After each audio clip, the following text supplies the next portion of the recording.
অন্যকে কষ্ট দিয়ে কখনোই নিজেকে সুখের আশা করো না।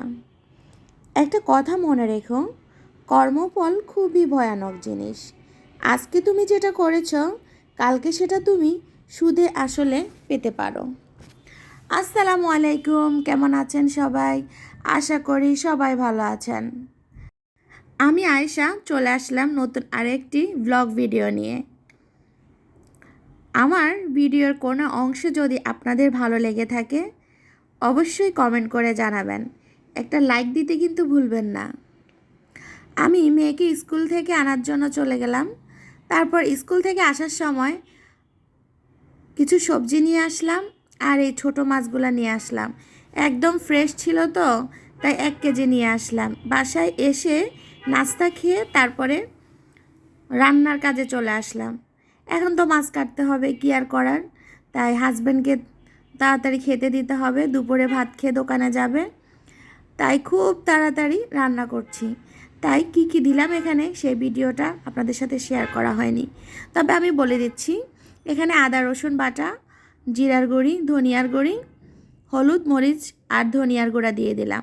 তারপর লবণ আর পরিমাণ মতো তেল দিয়ে হাতে মেখে টমেটো আর পেঁয়াজ কুচিটা, কাঁচামরিচ কুচিটা দিয়ে ভালোভাবে মাখিয়ে নিয়েছি। তারপর একটু হাতে লেগে থাকা মশলা পানিতে ধুয়ে এখানে দিয়ে দিয়েছি। এত মজা হয়েছে, দেখে নিশ্চয়ই বুঝতে পারছেন যে কতটা লোভনীয় হয়েছে দেখতে। মাশাআল্লাহ, খেতেও খুবই মজা হয়েছে।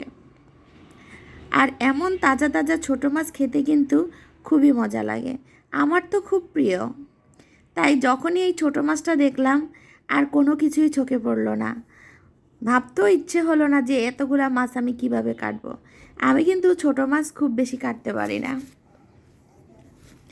তারপর দুপুরের খাবারের সময় হয়ে গেল। এখন এই মাছটা দেখে কি আমি আর লোভ সামলাতে পারি? এত মজার রান্না। তাই আমিও খাবার খেতে বসে গেলাম। আর এই ছোটো মাছ দিয়ে আমি সম্পূর্ণ ভাত খেয়েছি। এতটা মজা হয়েছে। আমার হাজব্যান্ড আর কিছুই নেয়নি, শুধু এই ছোটো মাছটা দিয়ে ভাত খেয়েছে। এত মজা হয়েছে। আমার মেয়েরাও একটু একটু খেয়েছে, কারণ তারা তো ছোটো মাছ তেমন বেশি খেতে পারে না কাটার জন্য। তারাও অল্প করে খেয়েছে। এতটাই মজা হয়েছে, একদম তাজা ফ্রেশ ছিল। তারপর আবার ফ্রিজে রাখা হয়নি।